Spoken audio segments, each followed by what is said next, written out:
vlieg met sy droom. Dit is waaroor Sipho moan. Sipho daaronder op die grond. Hy fok die boere baie rond.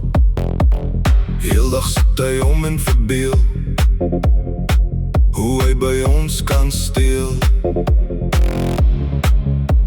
Hy het alweer 'n plan. Krag, kabel is sy belang. Of dalk vat hy dood eenvoudig die baas tang.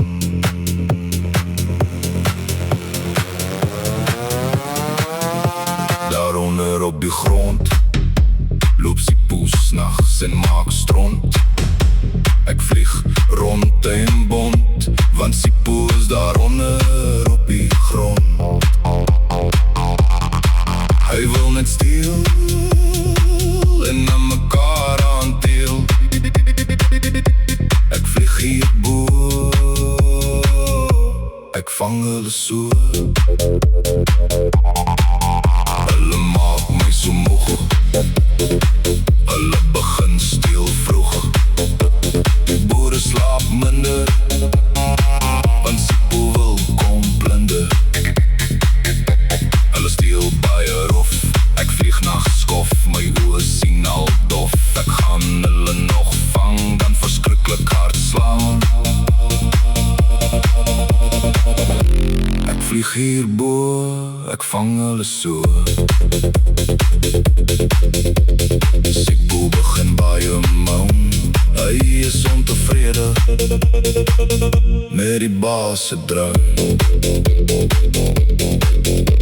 Sipho loop daaronder op die grond, trap die vlak vol rond. Ons gaan met spoed aankom, hulle dan heeltemal verstom. Sipho daaronder op die grond, hy fok die boere baie rond. Heeldag sit hy om en verbeel hoe hy by ons kan steel. Hy het alweer 'n plan.